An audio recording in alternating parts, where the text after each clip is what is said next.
Joop joop.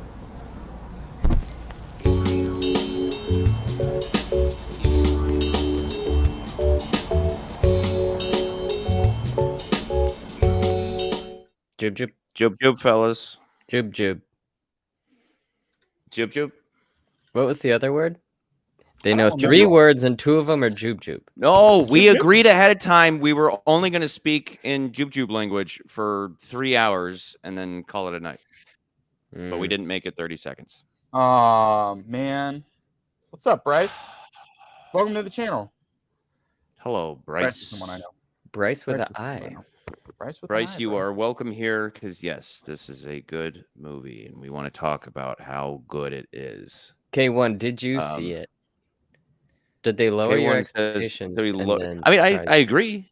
I agree that since Endgame, This my year. expectations have been lowered, but Guardians continues to be good. Spider-Man So was good.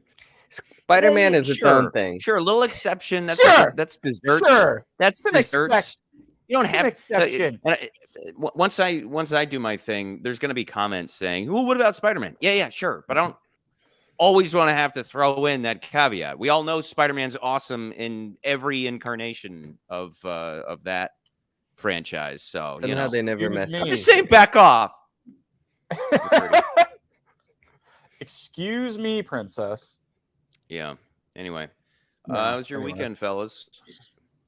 So far, Yeah. so Bryce, good. how was your weekend? Why is he not talking to us? He has to respond immediately. He doesn't have a microphone. He doesn't have a microphone. Okay. Hmm. Bryce, do you How want to was just jump K1's on with us? How was what? How was K1's weekend? Yeah, K1. Uh-oh. Oh, God, Kever's Kever's here. here. Watch How was out. everyone's Pretend weekend? like we didn't see. Quick. Anyway, let's just pull this up real quick while we're just gabbing. Big I didn't spoilers. throw it in. Big. Ooh, I got it. Apparently, I need to spoilers. readjust. No, wait. Oh, wait. I can't no, even read that. that's the wrong one. No, that's the wrong one too.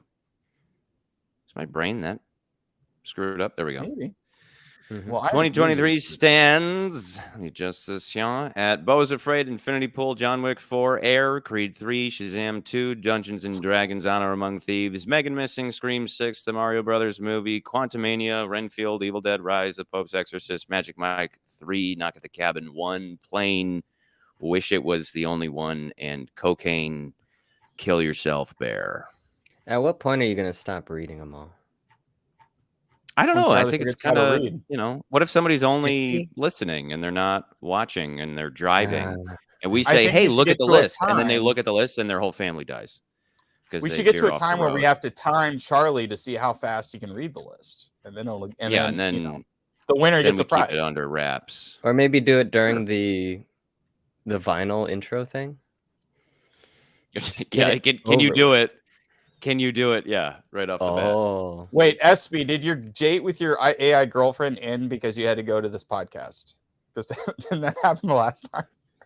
And is she Wait, as what? hot as the Armis or The whatever? other as the Which Midjourney AI girlfriend did you go with? Can we Yeah. get a picture Did of you your get- AI girlfriend? Was it Chat GPT? Yeah, chat GPT, please. Please, It's like me. Mr. Sandman, bring me a dream, but it's like ChatGPT, write me a dream, make her the cutest that I've ever seen. We need you to write a modern day retelling of that song, McCurdy, and make it very Yes. pervy because you're really good at stuff like that. Anyway, Am I? Being Guardians. Y'all want to talk about Guardians of the I'm Galaxy pretty Volume 3? perfect. Sure, why not? Yeah, I guess. Since Okay. we're here. Since we're Oh, here. I almost did the worst thing possible. Remove you. Set up, repo, y'all. All right. I'm definitely feeling slow today, and I'm not going to explain why. Anyway, Guardians of the Galaxy Volume 3 rounds out an untouchable trilogy within the MCU and once again showcases that James Gunn is today's king of the comics. Usually with these Marvel movies, you're begging the filmmakers to kill somebody off so that their sacrifice may provide some meaning or consequence for this never-ending Marvel story. Not so with Guardians, as every character is so adored and fun to be around that anytime they're in jeopardy, you're praying to the comic book gods that their life be spared because you can't imagine living in a cinematic universe without them. Speaking of which, this story doesn't have any of that multiverse crap going on in it, so it's the first Marvel movie since Endgame that doesn't feel pointless because of this new thing we have going on where someone can die and then immediately come back because there are an infinite variations of them in existence, therefore nothing really matters.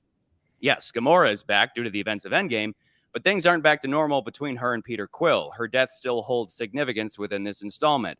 But overall, this is the Rocket Raccoon story, and if you thought you liked him before, you will love him after this one. Go see it in theaters and have a good time. Oh, wow. You okay there, buddy? Withdrawals over here. Anyway, McCurdy. McCurdy. Hey. What's up? Hey, boy. You guys ready? Are you guys ready? I'm Nancy, ready, willing, and able to absorb knowledge. Bored. All right. First off, if you haven't already, buy some merch. Charlie was wearing a shirt today. I don't know if you're still wearing that shirt. No. He puked on it. He had to take it off. He puked on a shirt today. Oh. It's a very valuable shirt because it's the only one in existence. Just saying. Just saying. So nobody buy anything because that means mine holds more value. One of these days, we're gonna devalue Charlie's shirt by buying all the shirts. Yeah, I don't look forward to it. Probably next week. So if you haven't already, check out our merch. We got a merch store. It's awesome. Yeah, be cool and hip and you know, a true hipster would wear a shirt. You gotta obscure. add the new mug on there. Oh, I do. I think this was an old one, and the other one. Yeah, get me a photo of the mug, and I'll put that on the next one, so we can, put that on there. Yeah, next week. Well, it is on the internet. I'll add it next week. All right. Remember, this is a Marvel movie, so let's do some recap, catch up to speed. And I don't want to hear any Chucky ranting or nansing. Okay. So this is previously on the Marvel Cinematic Universe. All right. I feel like I'm coming down with illness, so I'm just going to sit here and medicate myself. You go ahead, sir. Yourself. All right. Guardians of the Galaxy. All right. We got Peter Quill is taken at a young age by some space pirates after his mother dies of cancer. This is where we first meet his grandfather. In this film, we meet Gamora, who he has a thing for, Rocket and Groot. Rocket hints at his origin and believes himself to be a freak, and Drax, who doesn't understand metaphors or analogies. We also meet the Ravengers, who are led by Yondu. Is it Yondu? It's Yondu. Yondu, right? Yondu. Yeah, Yondu, who has a sidekick, Kraglin, a.k.a. the Space Pirates. And then they are looking for one Infinity Stone in order to stop Ronan, an evil dude who works for Thanos. Nebula, Gamora's sister, is also a henchman in this movie who works for Ronan and is the daughter of Thanos, or one of the daughters of Thanos. And they defeat her and Ronan. They also travel to the giant celestial head of nowhere at one point in this film. They defeat Ronan, but Groot is killed. Groot is killed. And at the end of the film, Groot. I am Groot. Vin Diesel does look like a Scrot, though. At the end, but he grows back and is a baby form, or his son. I think James Gunn said it's actually his son. It's not actually him reincarnate. Really? Which would understand why he looks so different in the other movies. All right, we meet, and then in volumes 2, we meet Quill's dad, who happens to be Ego, the living planet. He's a special celestial powers, which Peter shares. We are also introduced to his helper Mantis, who has special abilities relating to emotions and empathy. And then Nebula is seeking revenge, but in the end sort of becomes a good guy and vows to kill Thanos. The Guardians also piss off the Sovereign, who are a bunch of weird golden people with sticks up their asses. Not my words. In the end, they find out... Who put the sticks up their butts? Sorry, that's a reference to the film. It is a reference to the film. Who did put the sticks up their butts? In the end, they find out Ego's evil plan and defeat him. But in the process, Yondu, Peter's real daddy, he's your real daddy, my boy, dies when he passes on his fen to Kraglin. The Sovereign also vow revenge, and something's cooking for the Guardians in the end of this one. wonder what that I've could heard be. people say And that the second movie sucks, and I go, I think the second. I don't think No, it sucks doesn't. at all. No. Like if you, It's a these slower movies paced are- movie. you either like the characters or you don't. Yeah. If you don't like the characters, you're uninvited. But if you like the characters, Right. these are character-driven Mhm. stories, and that's what Marvel has been so good about up to this point. Was they cared a lot about their characters versus their competitor DC, who doesn't give a damn, and the board just wants to make that Avengers money for next quarter's, whatever stock options or whatever the hell. So the second one is in many ways better than the first, considering how it expands on the different more on the characters characters versus in a the first while. movie is just the first movie brings them together, of course, but it's also just like the Infinity Stone movie, right? Which which gels well, but at the end of the day, I think the second one is just more about The second one, expanding on the I always character. felt like it was a haunted house movie. It was a science Mhm. fiction haunted house movie because That's it's a like cool way to it's put kind it, of yeah. no, it is because it's like okay, it's a bunch of people. They literally I find think skeletons in the closet. they find you know? skeleton. Yeah, but it's like the movie where everybody goes to the old house and they think everything's all hunky dory, and then lo and behold, we find all the skeletons in the closet, and they're like, "Uh-oh, we're in danger. We got to get out of here." So that's and I'm all that's about second the movie, whole which I thing like with that one. his dad, like ego, Yeah. the like, I'm gonna make everything about me. I mean, obviously his name's Ego for a reason. I'm gonna make everything. All of existence is gonna be about me, and it's all wrapped up in that. And it is one of those movies where it's like the family as friends. Like the TV show Friends is about friends as your family. All these people with terrible families, so they kind of make their own family, just like Nans call it. Vin Diesel Groot connection. We're family. Fast Nans and is Furious Nans movies. isn't Nans is sleep. Nans is- That was like I saw the movie with someone who at one point Groot. It's like, why would you do this? And Groot says, "I am Groot," and she leaned over and said, "Because we're family." And I was like, that's totally what he would have just said. Like that was some Vin Diesel stuff right there. But that's the essence of the second movie is the friends as family. So he says at the end, his dad's like, what's the line where he's like, everything won't be about us, or like something about he might have been your you'll father. be just like then.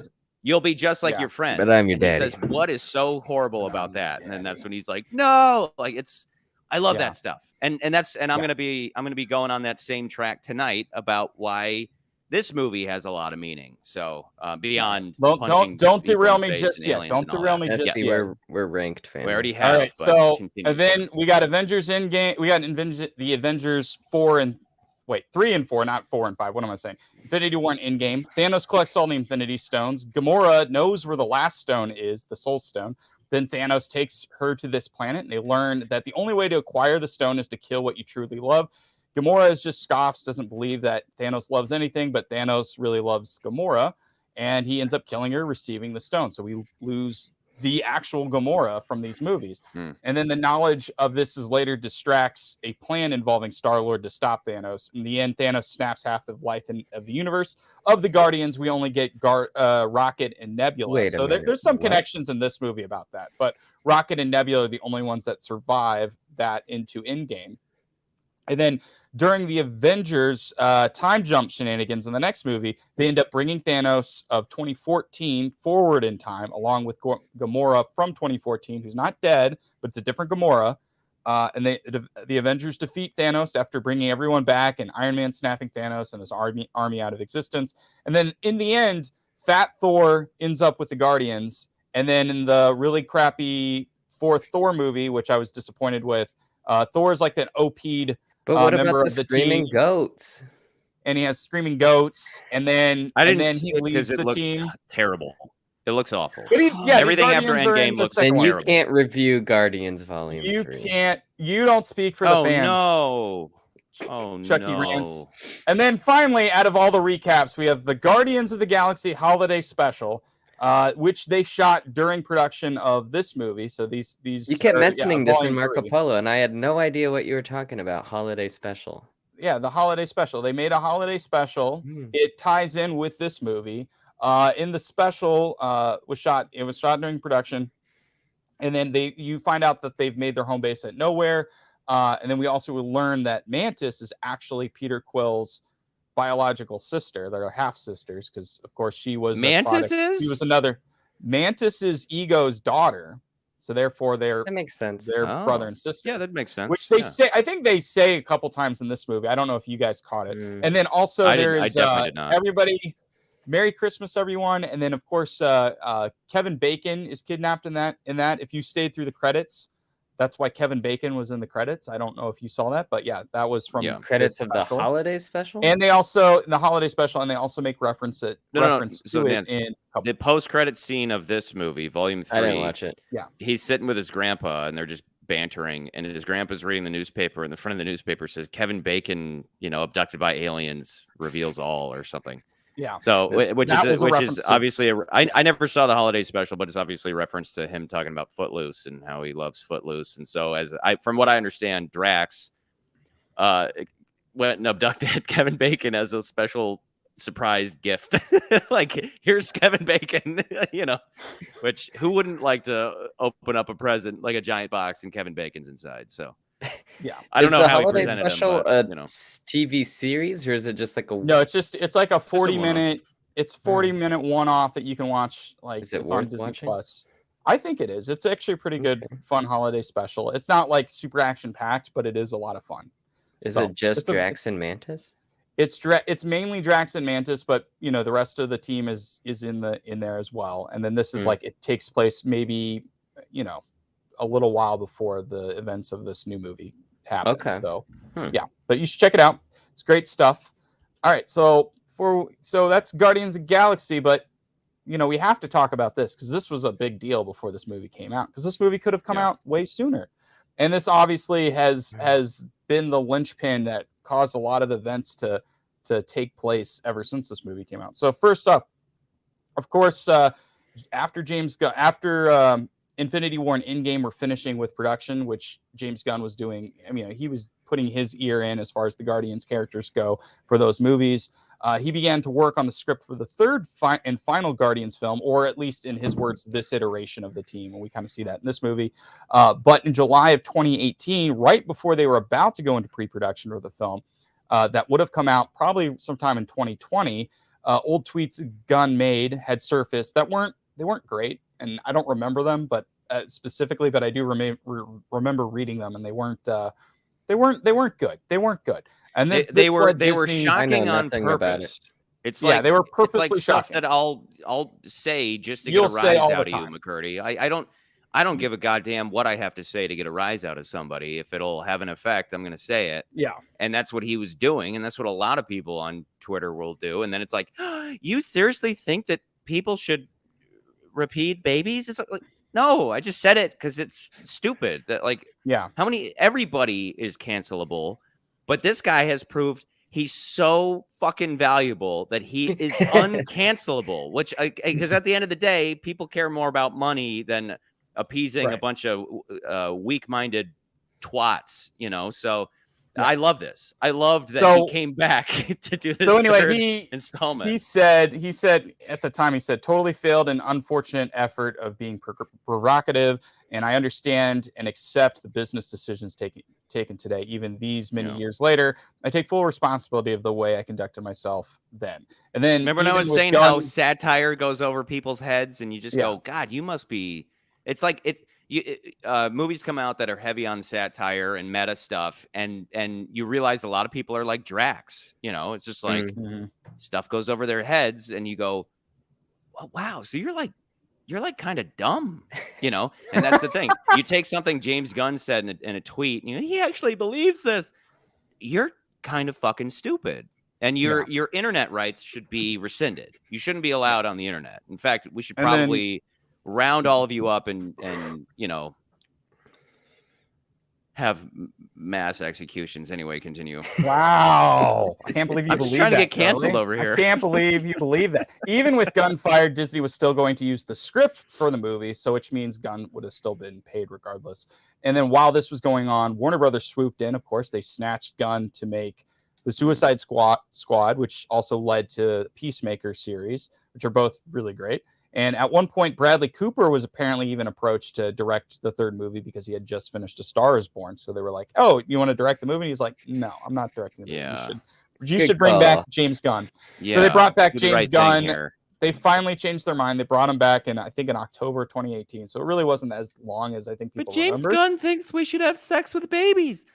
No. Yeah. He definitely believes that. Like, I'm telling you, mass executions. Of course. So what about Bryce's question?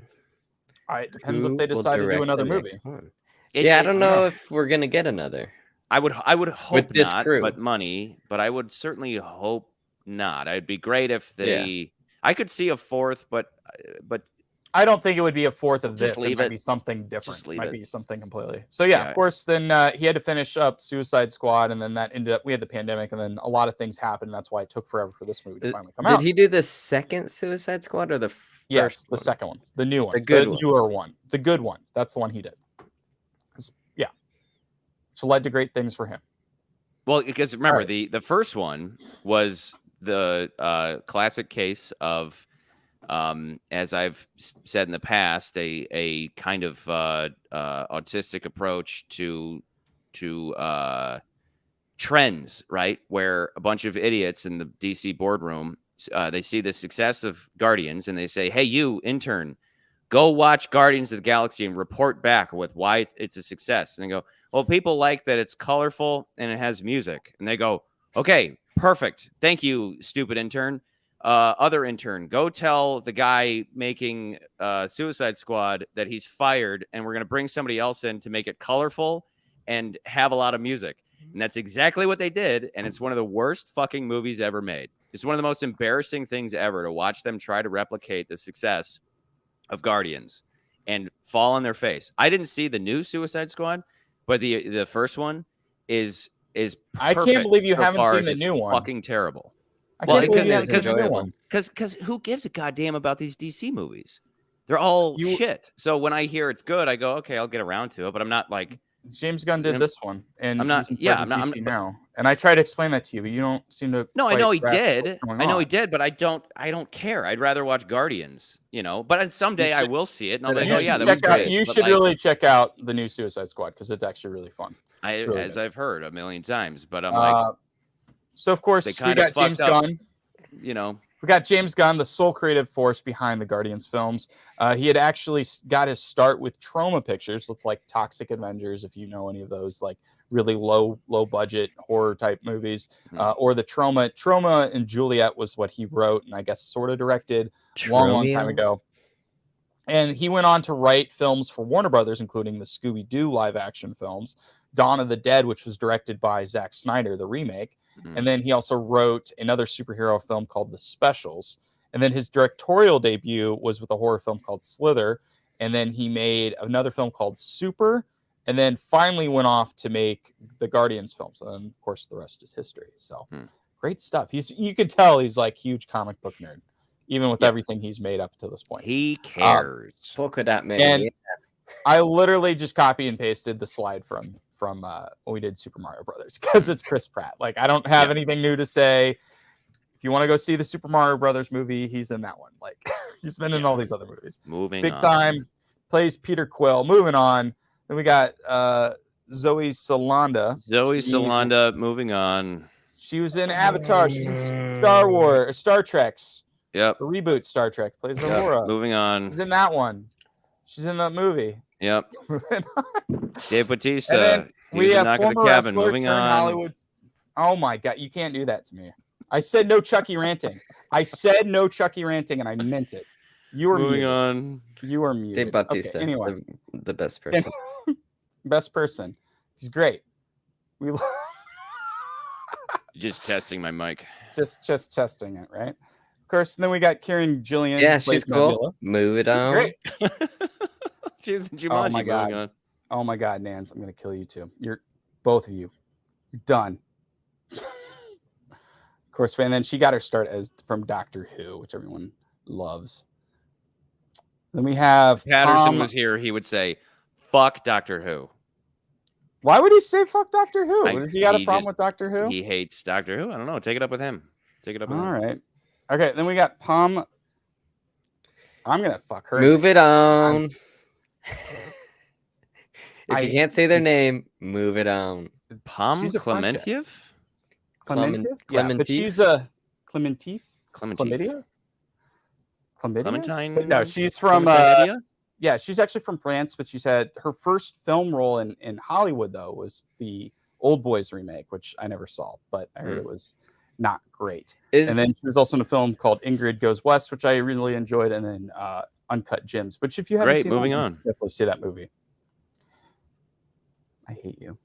I really do. I put so much work into this movie. I put so much goddamn work into this. Why would you do that? I'm Rocket. Right, I'm so, great. Moving on. Great. Cooper is the true star. Okay, we got Bradley Cooper. He's the true star of this film, or at least his character is. Cooper's probably best known from Hangover series and every other David O. Russell film. He had a cameo in Dungeons and Dragons, which we reviewed earlier this year. And then he also directed and starred in the 4th remake of A Star is Born, and also Vin Diesel, Family. And I wrote this in my script, moving on. So fuck both of you. Okay. I got him this time. Mm-hmm. Okay, we got Sean Gunn. Of course, this is James Gunn's brother. Many would remember him best for Kurt, the character who played Kurt on Gilmore Girls, which every time my wife watches that show, I'm like, oh yeah, that's Kraglin. Yep. That's Kraglin. All right. We got some new characters. Okay, so we have who's Chukwudi Iwuji plays the High Evolutionary, and then we have Will Poulter, who plays Adam Warlock. Now, Chuck, as the crew calls him. Yeah, I know people. Looking at you, April, if you're watching this. Chuck is a Nigerian-British actor. He's performed for the Royal Shakespeare Company back in 2001. You guys remember him from John Wick Chapter 2, which I'm sure before I mention this, one of you fucks will interrupt me and say he was in John Wick Chapter 2. So fuck you, Nans. I don't recognize this guy at all. Yeah, but he was in Chapter 2. I don't recognize him either. Who was he in Chapter 2? I don't remember. Oh, I think he was one of the guys. I think he was one of the guys when he goes to the sister to kill the sister. Isn't he in that scene or something? Maybe he is very Shakespearean though. Like yeah. I'm not surprised to hear he was a cool character in this movie. Yeah. He also had a role in Gunn's Peacemaker series prior to this. Before he was cast as a villain in this movie, he was in that film. And then, of course, Poulter was on the other hand, is probably best known for the Maze Runner series, the 3rd Narnia film, which we mentioned sort of on Tuesday when we talked about the Pope's Exorcist. And then Charlie's favorite film, The Revenant. He's in that movie because that's your favorite film. And Midsummer. Fuck that movie. But the internet probably knows him best for the meme pulled from the movie We're the Millers. Wait, you guys are getting paid? He is also who I'd have play Nans in the Ranked movie coming to theaters near you. Cool, thank you. You're welcome. Because he's jacked now. Yeah, but if you look at it, he just looks like you, Nans. I'm sorry, he just does. And then Adam Warlock is a character, and then this was a side note, but like the character of Adam Warlock is a character in the comics. He has a lot of importance with the Infinity Stones, which is kind of weird in this movie. They just kind of they're like. Do you happen to know what that importance is? Well, like he in the comics, like he actually got the Infinity Stones and like beats Thanos, but they really because he looks like what's his name? He looks like help me. He looks like Hitler's wet dream.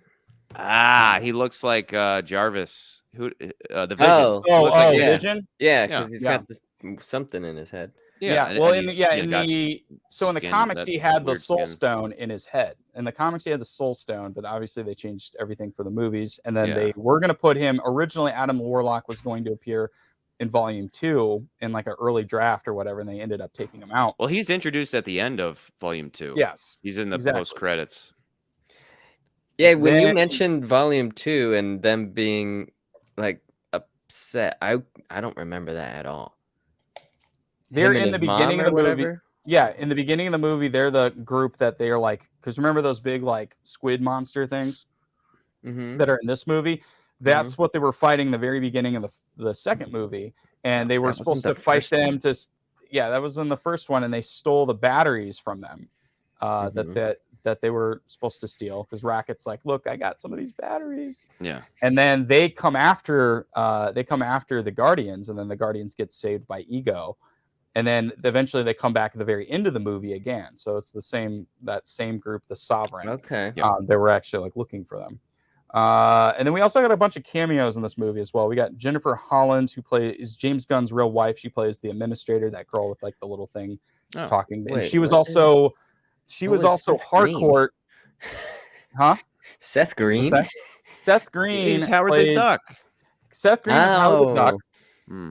You got Nathan Fillion, who plays Master Karja, who is the It was great to see him. Orgo Corp thing. And then you got Sylvester Stallone, returns to Stakar, who's AKA Starhawk in the comics. And then Michael Rosenbaum plays Martin X, who's the Sylvester came back for this movie, but not for Creed Wait. 3. The guy Well, with the that was- silver face? He plays Yeah, the guy with that's Michael Rosenbaum, who was in Smallville. Yeah, cool. Okay. Yeah. So yeah, man, what did you think of the movie, Nance? I liked it. I liked Okay, it quite a bit. moving on. Okay, I will say all right. my wife got bored for the last hour, and I wasn't. What is she? She hates little animals that need to be saved. No, I think it was, sometimes it's just like action on action on action. Your eyes glaze over a bit. This is one of those. Maybe that happened five-act to her. movies, you know? Yeah, it's definitely Lord of the Rings-ish in that respect. Did you say 5-act movie? Yeah. Yeah, I would agree. Oh, I That's thought you one said of those. 5-end movie. Oh no, I like kinda- five. that was five kind of acts, my like it's- We had a Yeah. lot of endings, no, that was kind of my reaction to. but I liked it. yeah. It's good. No, I really liked the they hallway care. fight scene. There was a lot of wide angle lens usage in this movie, I think. Well, right? that whole thing was just there was a single. But it was take like a fight continuous sequence with shot, but it everybody was going nuts, so yeah. wide. I don't know. It was really cool. Yeah, I'd be curious to see how they did it. Yeah, I mean, they obviously just blended the crap out of a whole bunch of different shots. Yeah. largely with like whip pans and stuff like It that. was But sweet. it was that bit was well done. Real quick, SB, I don't give a shit. I think they look fine. I don't really care. And besides, like the costumes they have in this movie are supposed to be closer to If the comic book that's the costumes big anyway, so I don't give a critique, shit. If I don't give that's a the shit. big critique, They're fine. then they They nailed don't this. speak for like the if that's the only comic fans. the only like Yeah. I've said repeatedly, even with the Bond movies, I'm like, we're talking about the movies. I love the books. I've read all the books. Fuck the books. When it comes to the movies, they either made good decisions or bad decisions, and somebody, I mean, again, like cast that the equivalent there would be like, well, this person doesn't look like what Bond Well, should look like, and you go, yeah, but how did they perform? And McCurdy's run through there, what's her face with the two tentacle things? She's green in Midgets. the comic, but do they change her color? Is Gamora also green? And they're like, let's not have two green characters or something. I would have to. I think Drax is actually green in the comics as well. Just He's not everyone's correct. green. Yeah, so I think they did. And again, like some of that's because when you're making comic books, like because of print colors, you can't use certain colors over too much. Like you don't want to use a bunch of black. That's why Batman's never been completely black in the comics, because you're gonna like make a huge. It's just gonna be a mess. So, but with today's modern printers, it's different. But that's just kind of one of those things that got passed on, and then also like it's also a reason why comic book characters are way more colorful and have certain color combos that work really well. Well, Fun and stuff. not knowing anything about the comics, I think everybody looks great. I'm not. Nothing pops out as Drax's skin was a little too. You know what brown. looked I mean, really come great? on, All the animal cruelty. Yeah. That's what that- Bryce said. He says, "Do you think this movie has a vegan agenda?" I mean, PETA's going to be showing which this I at their actually meetings. love that. Yeah, it's. Can love you imagine that. them having to explain to PETA? And they're like, that turtle wasn't real. They're like, in our hearts, it was real. How dare you? Like, no, PETA. No, you dummies. Did you set it on fire? Like, yeah, that was after we genetically altered it to be a humanoid turtle. Did you miss that part? Yeah, it was so cruel. I was hoping it was going to Okay, turn go in into the a corner, Ninja PETA. Turtle. Yeah, right. Yeah, this is the backstory for But yeah, I mean, all that stuff was those effective new ones. and Yeah. hard to watch as it should be. The like Rocket has always been cool, but now I'm like, now I look forward to watching the first two movies again with the knowledge of his backstory, because they only hinted at it. Like I think it's in the first movie when they go to prison. Yeah. He takes his shirt off and Quill's looking at him like, wow, you got something bad happened to you. They kind of hint at it, but to finally see it, and it was all great. Like that was the obviously the heart of the story is Rocket. This is the Rocket backstory movie, and it all gels beautifully where you're like, wow, I am on the verge of shedding tears over a fucking CGI raccoon and a guy screaming as he's like pounding his heart, come back. And then meanwhile, that raccoon is having a dialogue in animal heaven with a sea otter, where like you're like, I'm emotionally compromised over a fucking cybernetic sea two otter stuffed animals and a talking raccoon, to each other. Yeah, and a big dumb walrus, and except Spider Bunny. I wanted That to one put was Spider kinda Bunny. weird. I wanted to put Spider Bunny in that little tube thing and incinerate it, because that Spider Bunny was too close haunted to my the dreams. Toy Story Sid's bedroom. Oh yeah. Baby doll head with spider legs. Even worse. Yeah. mm. Anyway, we're baby. basically jumping into spoilers. It's obvious at Yeah. this point that all of us would recommend this movie. Recommend. I know. I mean, like I know our Go see it crowd in talks a Dolby lot of Digital trash. at AMC theaters, where Yeah, the AMC seats will theaters. rumble, and not at a crappy Regal. Where heartbreak feels Oh, good no. in a place like this. It does feel really Regal good because the feels seats Regal's the place vibrate, to be. Let's be real. So good. and the Um, heartbreak Dolby is Cinemas. over Go a see it in a digital Regal raccoon. because you're the only person there, and these movies are just better watching them by Yeah, yourself. because there's a bunch of pathetically. like vomit on the seats. Get in a reclined leather Yeah. seat that vibrates. So okay, so we all recommend it. What I was saying is that our crowd typically talks a lot of trash about comic book movies and the comic book movie bubble we're in and all that. These Guardians movies are an exception. If you are very cynical about Marvel, this should be your exception. These three movies, and you don't need to go watch Endgame and all that stuff. Maybe you'd be inspired to after watching these, but the Guardians movies should be the ones that you go, oh, I only like Iron Man 1 and all the Guardians movies.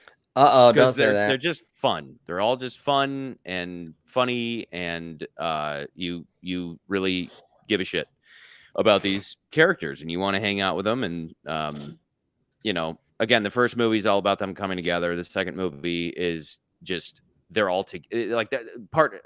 I like the They second really movie become a family more. in the second movie. They become a family. I like the in second one because it starts right away with the banter. It just starts right away with just like, okay, Drax is the guy who doesn't understand metaphors. I love and he's Drax kind of so dumb, much. and like it's all.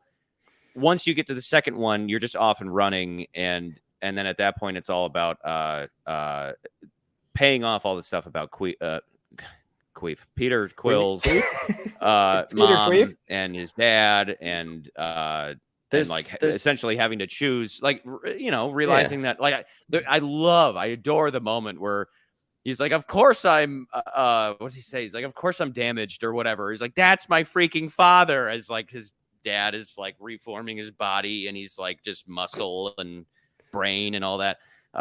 That's the fun stuff. It really it's the impressive thing about the Avengers movies was that they could take all these characters and make it gel and not make it feel like there's too much going on and all that. But this trilogy of they Guardians can do the movies same thing is that as same Guardians. thing. That's what I'm saying. It's that same concept, but they all gel the whole time. They don't like the Avengers movies. The second one was about them coming apart, right? And then you got Civil War, where it's like half of them versus the other half. But with Guardians, they're pretty much always congealed. They're pretty much always faithful to each other, and you love the characters, so it's just enjoyable to be part of that family with them, more or less. Yeah. So then with this movie, when you're seeing how Rocket used to have that, he used to have his family. It's like, oh, that's why he has such a hard time connecting with people because he truly he had his own family. And we watch as the man who created him, like Frankenstein, then went ahead and out of jealousy for how much of a prodigy that Rocket is, he murdered his whole animal family, and it's fucking effective. It wasn't jealousy, right? It was, of course, it was. He was mad because he was he saying created like, him.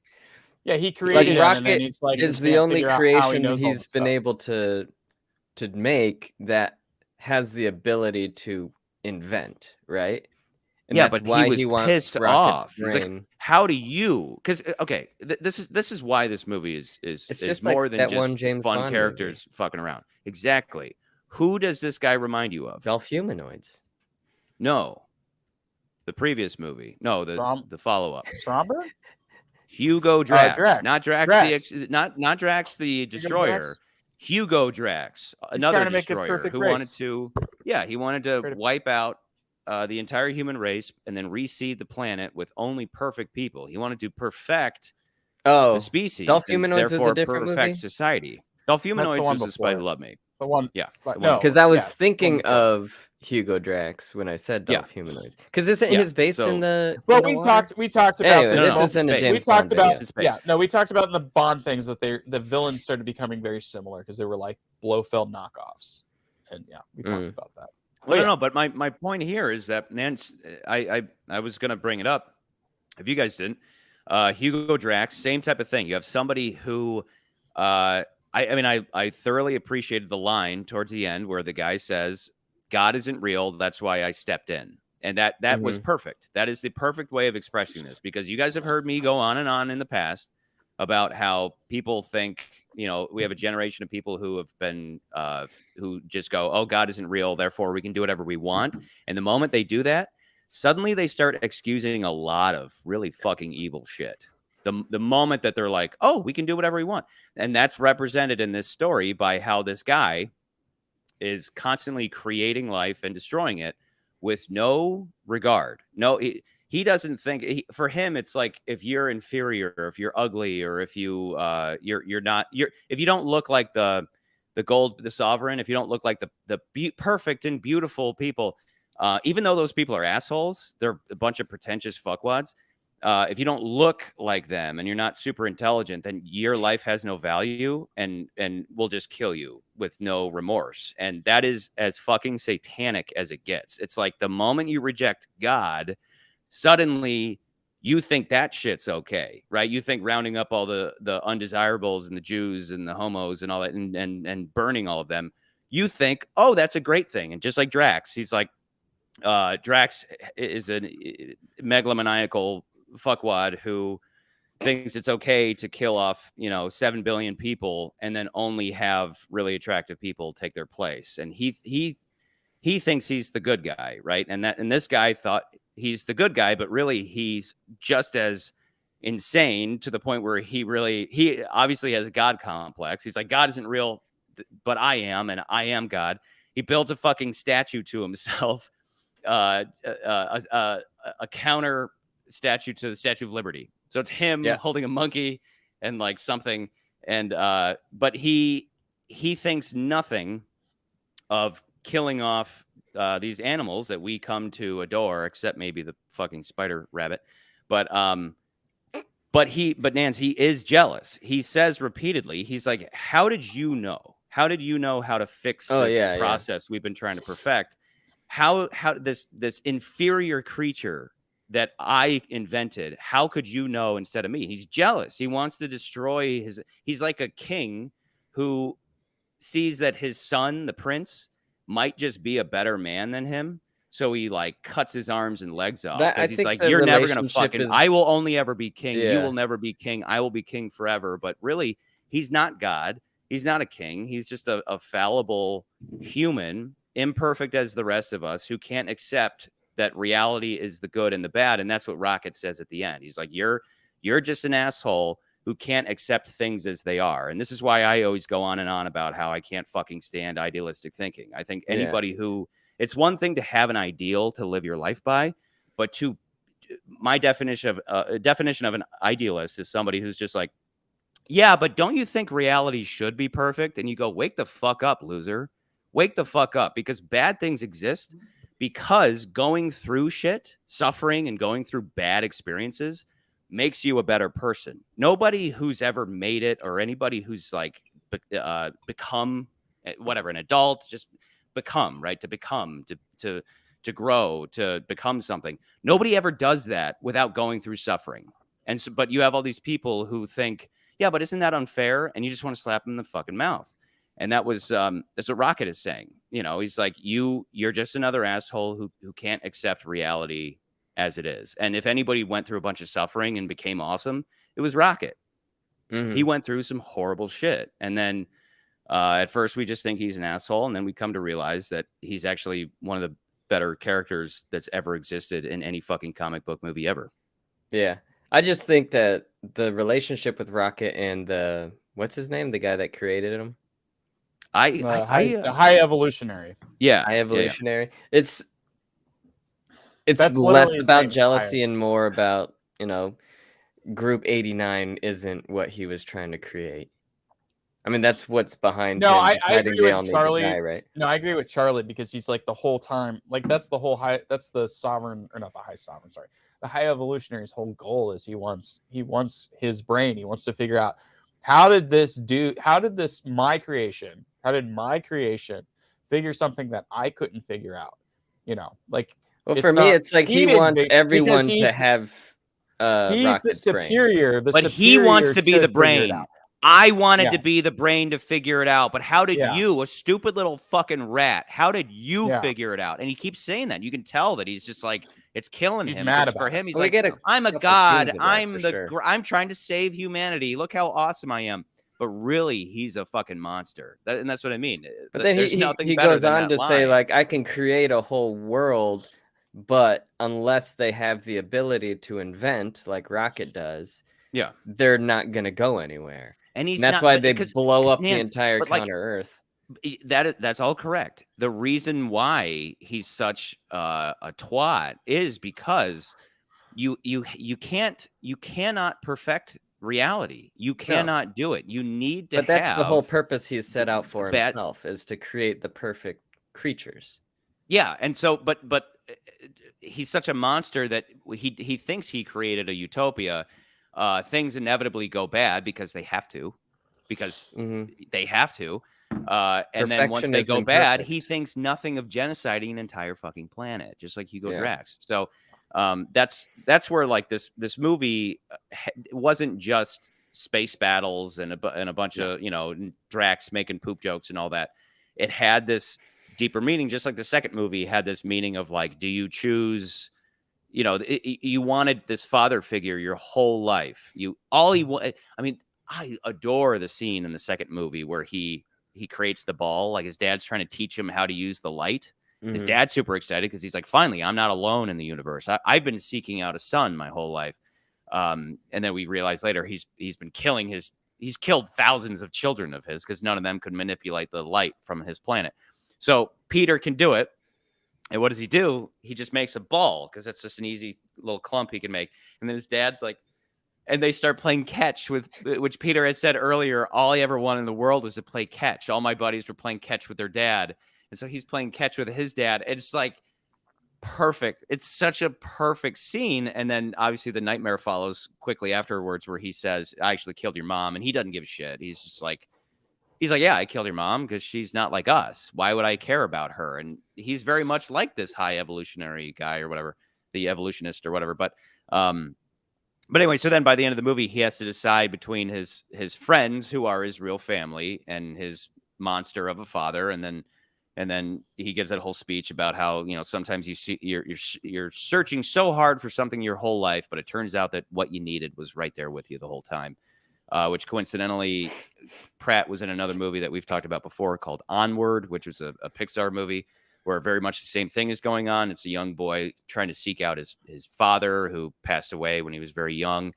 And through the course of events, he kind of realizes that, his brother has kind of been his father figure the whole time, and that he's been unappreciative of his brother, operating that capacity and all that. So again, these are the things that give these movies more meaning than like another Iron Man sequel where it's just robots punching a lot. Not to talk trash about Iron Man, because those movies are good too, but these manage to develop the characters further and have these overarching themes throughout an entire story that expands on the characters and is interesting, rather than like Black Panther 2, we're just gonna have another big battle.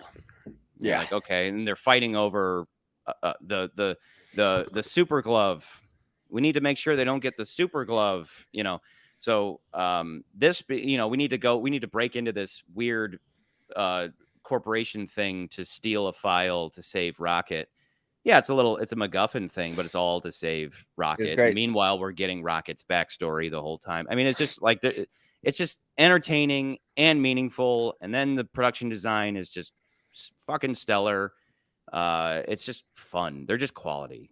So that's for me. I think just on that note, before I keep going on about how much I love this, Definitely above Ant-Man. Yeah, I don't think there was an argument Yes. there. I don't think Okay. there was an argument. I had already said, like, I wrote down in my notes. I was like, it's definitely above Shazam. The question is Yeah. like, where does it belong? Does it and I start don't know, beating the real movies? and that's where I'm kind of like, it makes a lot of sense for me where I would just put it right between Creed 3 and Shazam. Like, it makes a lot of sense for me to put it there. But I mean, is it better than Creed It's too 3? low Is it for better me. than Air? It's too low for It's me. too low. I think it. I could contends see it with beating John Creed Wick. 3. I'm kind of climbing the list. Creed 3, I could see. Air, yeah. This movie on the meaning, the meaning-o-meter. This movie contends with John Wick. John Wick is action done really well. This is action done really well, a lot of but fun, with a more but meaningful then a lot story. of heart too. Yeah. So I like mean, John Wick, I've always said it definitely makes you feel some emotions. Yeah. I have always my thing about the thing that I've always said about James Gunn's movies, and again, Charlie, I do think you need to see the Suicide Squad. I've always thought that he is somebody who brings humor. He can bring humor and he can bring action, he brings spectacle very well, but he also always brings heart with every movie that he makes. Like it's like he understands his characters so well that he knows that, like, okay, I need to have, like, we can have these funny characters, and I will say I do have some negatives about this movie that I just didn't like as much as the other ones. Like, I liked let's talk about those. I'd like to hear those. Okay, so there are some things that I just didn't like as much about the movie, and they're like kind of my general opinions. Like, for one, I do feel like this movie, there's so much going on that some characters kind of get sidelined. For instance, like a character, again, this is more coming from a comic book perspective, but a character like Adam Warlock, who had some significance in the comic books, kind of gets relegated to like, oh yeah, he was a creation that we set up in the last movie, but he doesn't really go that far, other than like we kind of. Yeah, I wanted to just know a little bit more, and I just felt like, I think on the whole about this particular movie, because we did say it's like a 5-act movie. It doesn't feel like a typical 3-act film. It feels like there's a lot going on, because we go to planet, place to place, set piece to set piece, and there's like a lot going on in each of these sequences. And I felt like this movie does feel like it's just very long, and I felt like, man, I wish this was a miniseries. I wish this wasn't a single movie. I felt like there was a lot of stuff that made me feel that way. And again, because Gunn had just done. Can I ask you about Warlock, though? Squad. Yeah. Let me ask you about Warlock, because again, not knowing anything he had about more the comics, to do with I Thanos. And I have a question. Yeah, too, so I don't. So like I've said before, I don't really care, because the way he came for me as an ignorant fool when it comes to the comics, he came across as I did kind of sense like he'd been diminished, but at the same time, I'm going to go ahead and assume that the gag they did was that, his mother said something like he came out of his cocoon too quickly. So he's kind of already diminished. He's kind of thick. He's already diminished. He's like a super powerful baby, right? Like he's got these insane powers, but he's not mature enough to know. Like there's a scene where his mom's like, show this guy we mean business, and he just incinerates him. Like he just murders him. And she's like, I said, he's like, yeah, you said. She's like, yeah, I didn't say incinerate him. He's like, well, you said show, So he's just kind of an innocent,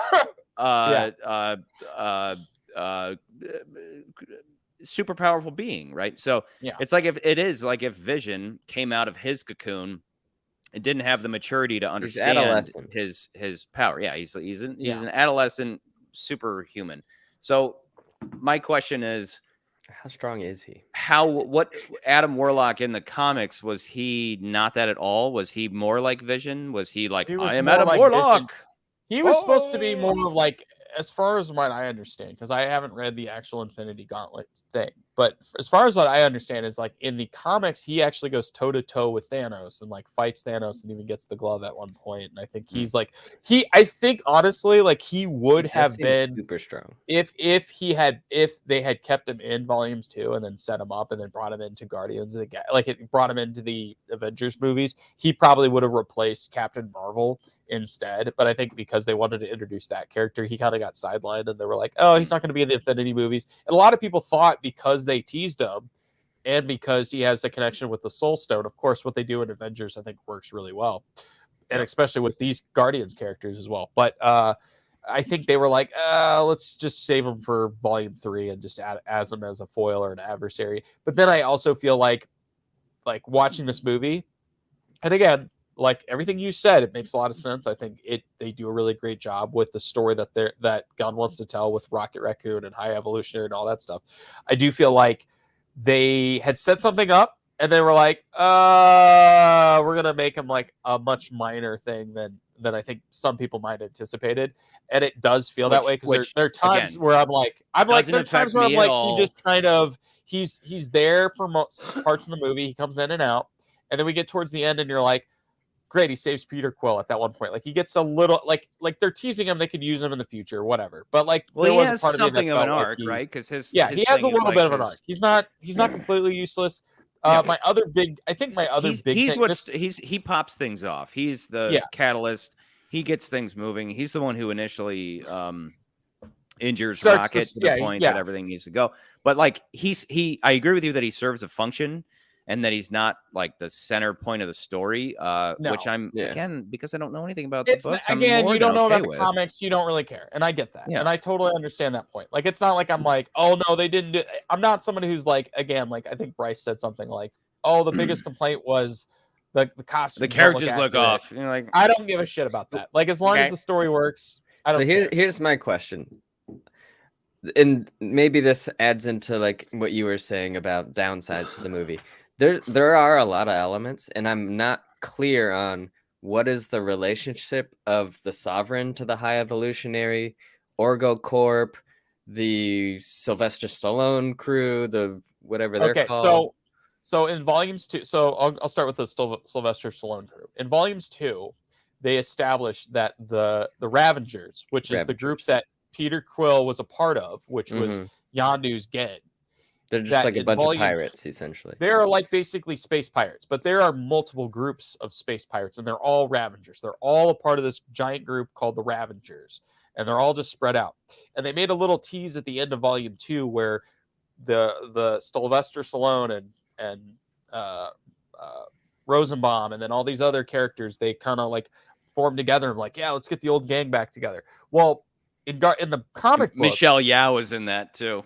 Michelle Yeoh and Miley Cyrus is actually the voice of that like weird robot head thing in that one. That's right. And so like in the comic books, okay. I need my nerd glasses. In the comic books, they were the original group of Guardians of the Galaxy. Guardians of the Galaxy, before James Gunn put his hands on this franchise, they were like, nobody knew who the Guardians of the Galaxy were. Like people, I remember like 2012, 2013 when they announced they were doing Guardians of the Galaxy. I'm like, what the hell is the Guardians of the Galaxy? Like, I have no idea what this is.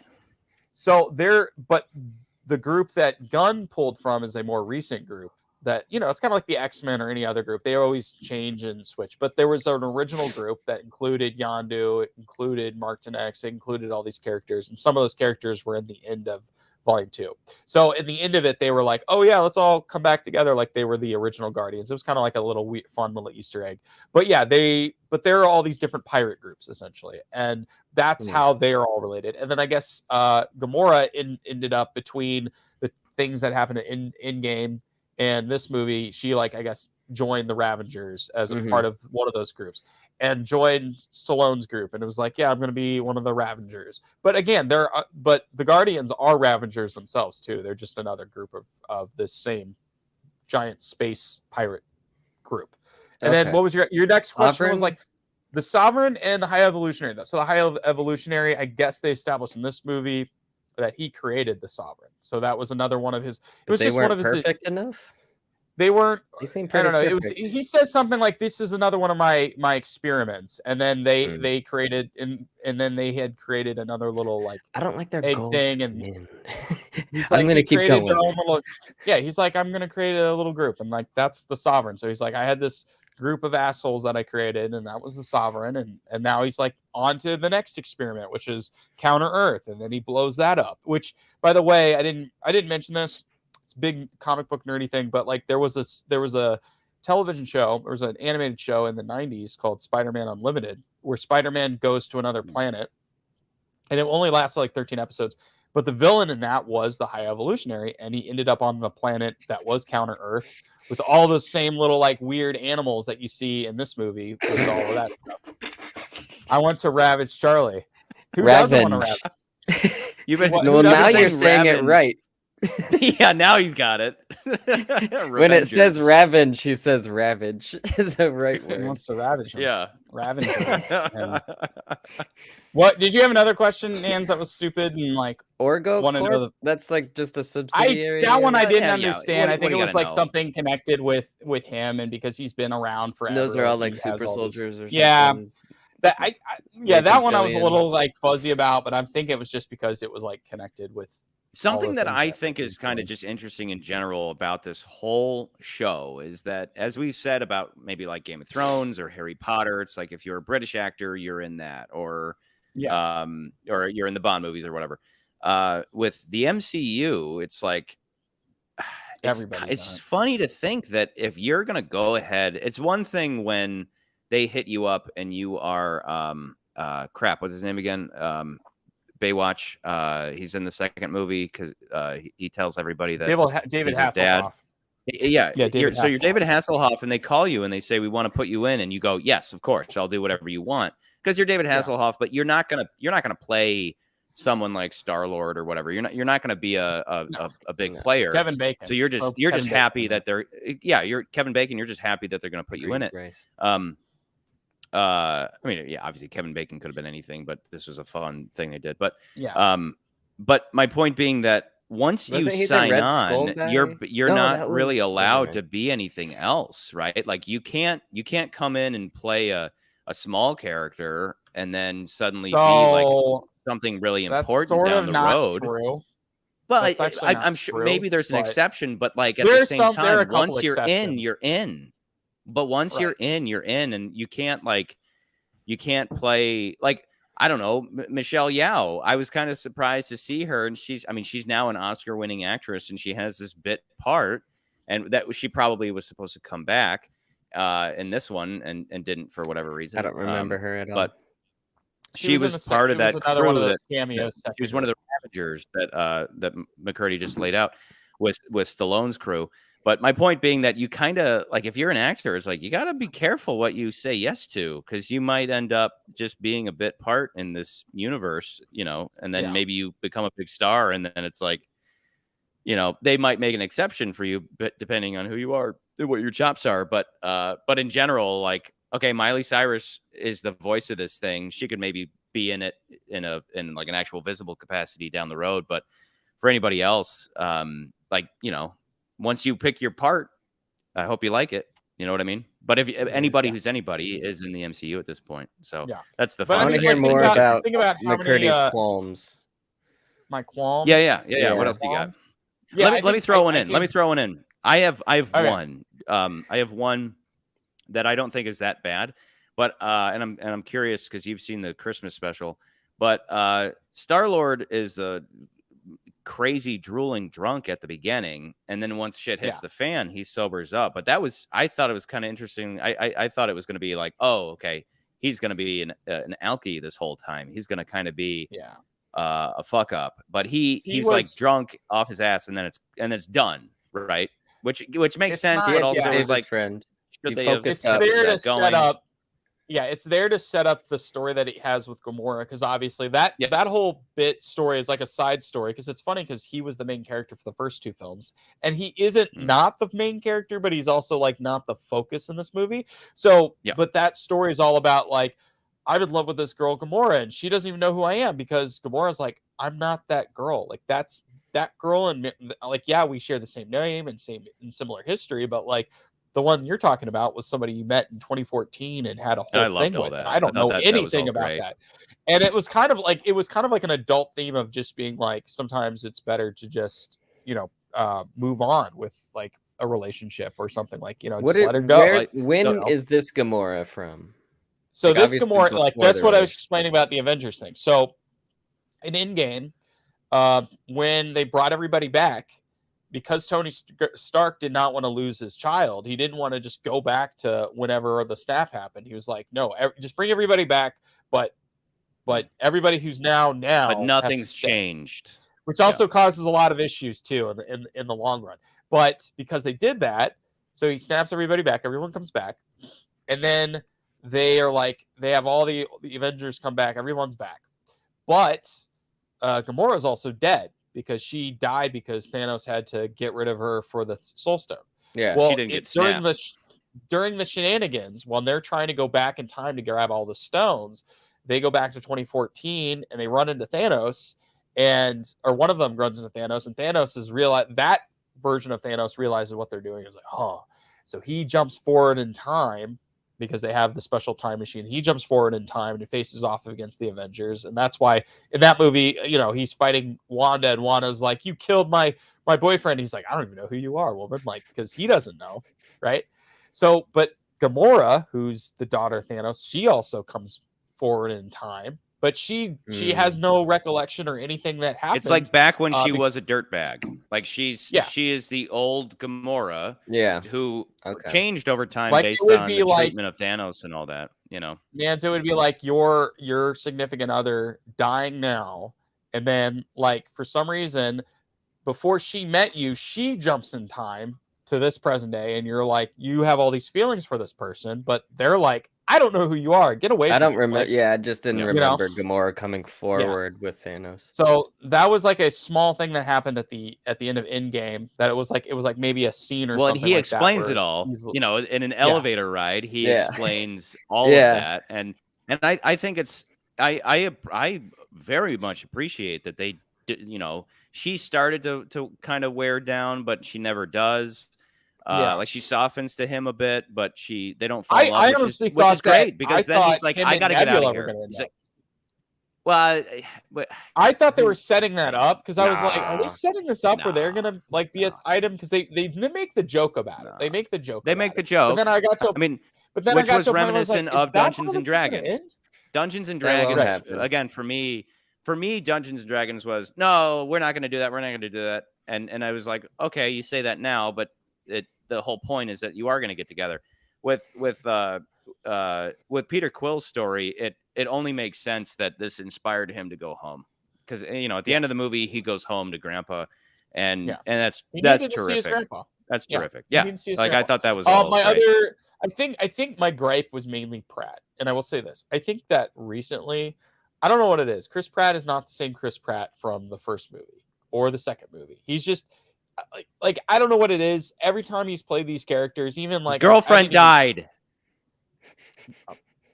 His fucking girlfriend died. And then she came back from the past and she called him Quinn. I saw I just feel like he just doesn't care. I saw this with a young lady, and she when she Gamora, he's like spilling his heart out to her, and Gamora says, I don't know what you're talking about, Quinn. And I went, because I'm feeling for him in that moment where it's like, how do I express to you that I'm desperately in love with you, but you don't know who I am? That's good shit. And the girl I was with leans over and she was like, you can cry if you want to. I was like, shut up. I wasn't gonna cry. I'm appreciating how heavy that was. But because I went, she thought I was crying. I was like, I'm not gonna cry until a raccoon hugs a sea otter. Okay, then I will cry. Understand? Yeah. McCurdy, how did your daughter like arms? She loved it. Like she did. I mean, she loved it, but there were some intense moments that she got really like freaked out. I mean, there's some stuff in this movie that I'm like Like you're gonna They want to say fuck. your kids. They do say fuck, which is Yeah. awesome. They're allowed But I thought to. it wouldn't be. I didn't think it was gonna be what they Just did. I was like, one. that was the Just one. fuck. Just one. That was the one Yeah. fuck that they said in this movie. Yeah, get the No, fuck there in was the, some- get in the I fucking feel car. like the Guardians Get in the do fucking have car. more curse words than the other This Marvels. okay, that was the other like general gripe is I felt like I think what also threw me off was because this movie, there's two movies that take place in between this movie. Like it's weird when like Gamora is not the main girl character anymore. Now it's this other character. That felt weird to me. Like having Nebula take the reins a lot because the previous movie she was the villain, and now she in this one she's almost Gamora. Like they've swapped those characters completely, and it makes sense like in the logic of what happens. But at the same time, that felt weird to me. So but isn't there that were times- interesting though that they could It pull that is. off? That they could do Yeah. a complete character swap and you believe it? Like Mhm. there's actually a build up to that. And Yeah, that's probably why they do tease the. He's It like I felt- never. Well, and that's what was so perfect about that moment where it's like I never noticed how dark your eyes are, and he's like, yes, because my father had them ripped from my skull to torture me, and I was dying laughing listening to I that. love That how was he's great. kept true to that character though, because like she's the one who's not. She doesn't have the soft voice. She doesn't know how to speak to children. And then she's just like, all right, everybody, tell her. And like, and Drax is the one who's just like, I know how to, I was like, he's the one who talks to everybody. That was okay. So that brings me to a point. It's not a negative about the movie, but Okay, I was it's a gonna say, theme how that could this be a negative? this isn't a negative. This is actually a theme that I picked up on the movie as the movie was going on, but I could see this throughout a lot of Gunn's work. A lot of the stuff between the characters and other stuff that was going on kind of goes back to that old, like, cool hand Luke adage of like, what we have here is a failure to communicate. And that was a lot of this movie is that characters don't understand how to communicate to each other. And that creates, of course that creates hilarity between, Drax, Mantis, Quill, all those characters. Even my butthole can make a metaphor. but even then it's like even like Peter Quill's also suffering from like he's never been able to communicate with his grandfather. How can I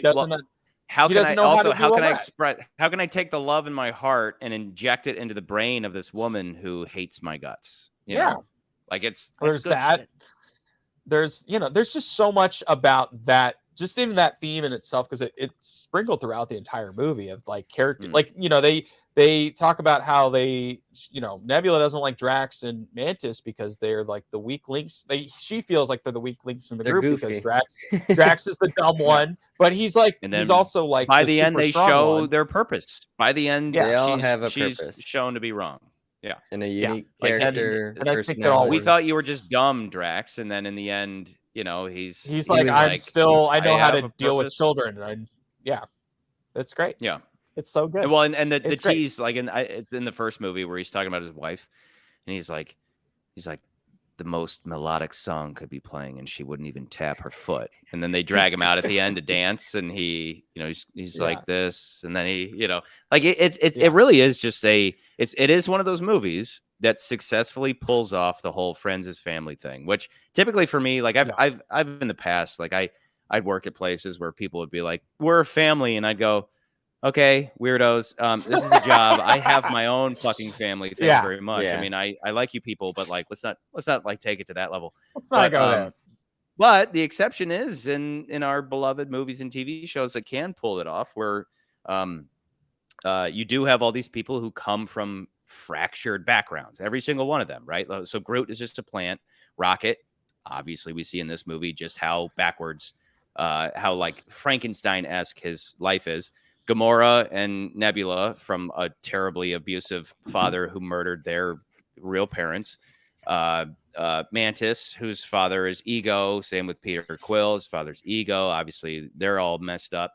And then Drax, whose family was murdered in front of him by the bad guy from the first movie. So they all, it's no different than like any story about friends as family. They always the reason why they need friends as family is because their families are either fucked up, broken, dead, whatever it may be. So they need to come together. And so we become a part of that. That's why, we adore movies like this and Fast X and all that, because they, it's all about we feel like a part of it, and And then it becomes they need to be loyal to each other. It's not like anything else where people just break up with each other because some shit goes down for one day and they split up over petty bullshit.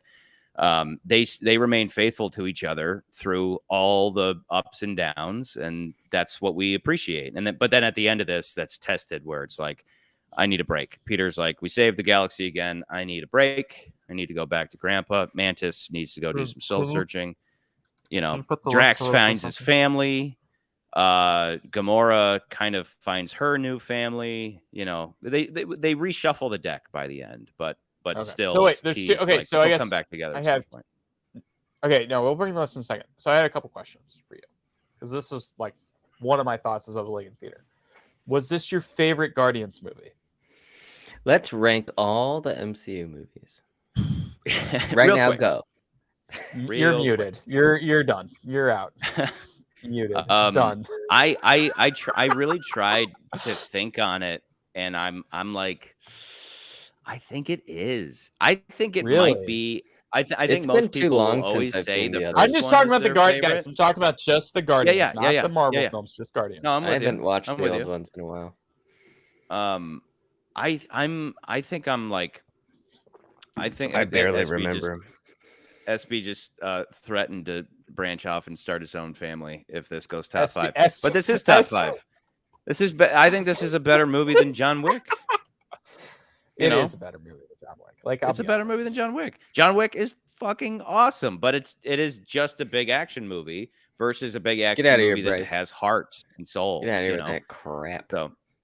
So I think I think for me, I think they do just get better and better. And let me say why. Because it's not for me. It is almost like the Lord of the Rings thing. Again, any of you out there, if you ever want to fucking ask me to rank Lord of the Rings, go fuck yourself, because they really are just one continuous story. It's one and movie. This I can't help but see this in the same vein where it's like I've talked a lot recently about essence, right? The way I judge any given this franchise versus that franchise and this installment versus that installment really comes down to the essence, right? So let me bring up the list again. The whole thing with that argument is that, like, okay, so like Evil Dead, I thought undermined the essence of Evil Dead movies. Ant-Man did that. Scream certainly fucking did that. But like something like Shazam didn't, and Creed didn't, and John Wick didn't. These movies that, what is the essence of that? What is the essence of a John Wick movie? And so let me use Ant-Man as a perfect example, because that's a fellow MCU thing. What is the essence of an Ant-Man movie? Well, the essence in my book would be clever playing with like the scale stuff, right? But also that heart of like a desperate father trying to do right by his family, stuff like that. Those elements were missing from Quantumania, and they were replaced. They were sacrificed to set up the next big baddie. Can you imagine if they did that with this movie? Like, if you didn't have any, I mean, the essence of Guardians movies are the characters and the whole friends as family thing that we've gone on about for the last 20 minutes. Can you imagine if they threw all that out the window so that Kang the Conqueror could show up and like tell us about his backstory and all that crap, And so that's what I mean. In my opener, I was like, none of the multiverse crap, none of the Phase 4 crap was in this movie. It was just another expansion of the Guardians series where we stay true to the characters and we just love hanging out with them. And we also get further backstory on, maybe the next movie. Obviously, it'd be cool to get a Drax movie, but it won't happen. Well, like, can you imagine? Can you imagine the like the Groot movie? Where he's like a seed, and that But my point being that we expand on the characters we like, and it carries the essence through with it. Where you have the elements that the stupid intern reported to the DC board, like the color palette and the incredible production design and the music. But the music always has meaning and heart and a purpose behind it, and it's contextualized, and so it works, and it doesn't just come across as like a cheap trick or whatever. That was a reference to one of the songs they played by Cheap Trick. Anyway, by Cheap Trick. So this movie didn't undermine the essence of Guardians; it only expanded on it. So I can't help but think that this is the best one. It just feels like a crescendo of Guardians of the Galaxy. And then I think this one has the most meaning of the three. The second one has the second most meaning. And the first one is the coming together of the team, which has its own level of meaning, I guess. But it is, at the end of the day, it is the Infinity Stone movie. So they just get better and better for me. So I think it's 3-2-1 for me. Okay. Hands. Word. I don't You have a remember the favorite? first and second well enough. All right. Did you not rewatch it? No. No, Charlie, I think my thing is just maybe the viewing experience for the overall movie. It was like, it wasn't my favorite, but I did like it. That was how I feel. Like, I know you Explain found that, a lot though. of What do you mean? meaning in it. The viewing Again, experience? that's sometimes the viewing experience of just like seeing the movie and how it felt as after I watched it. I was like, I feel like all these characters are not what I loved about them as much, I guess, is what I'm trying to say. And then I think that's really it in terms with like even Peter Quill, like even Chris Pratt's performance. I was just like, he seems like he doesn't want to be here, but he's here because he's getting the paycheck kind of thing. And Get I'm back like, to that, though. you Get back know? to that. Yeah, you because the brought that up first movie earlier. is the Peter Quill movie. The first movie the begins with first Peter movie, being the first abducted. and second and it- movie are the Peter Quill movies. Yes. But my point specifically being like I recently He's way more rewatched it. on. When I rewatched it, I watched it with my mom, and my mom's a very emotional creature.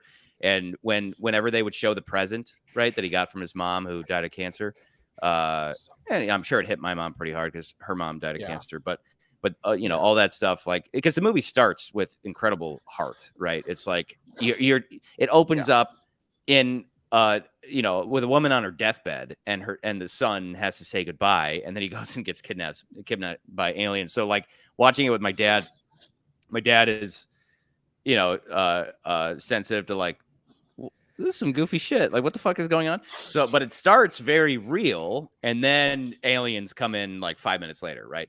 And then you're off and running. But it has enough heart to it to keep anybody watching, right? And then by the end, when he's opening up the present from his mom, and that he sat on for like 20 plus years, 30 plus years, and it's another tape, right, with like this. And that's part of the fun, is that because he was kidnapped as a boy, he has all these trinkets that were with him, and they kind of have this sacred quality to them, like to him, like just a Walkman, which is something that is mass produced, and you know, who cares? You break it, you buy a new one. But for him, it's got this sacred quality to it, because, and you know, that doll, the troll, right? He's got the troll. That's like this sacred thing, and his backpack and everything he had with him takes on this like special, very special quality to it. So then when he opens up that present at the end, he reads the letter from his mom. It's all very heartfelt. That stuff's very effective.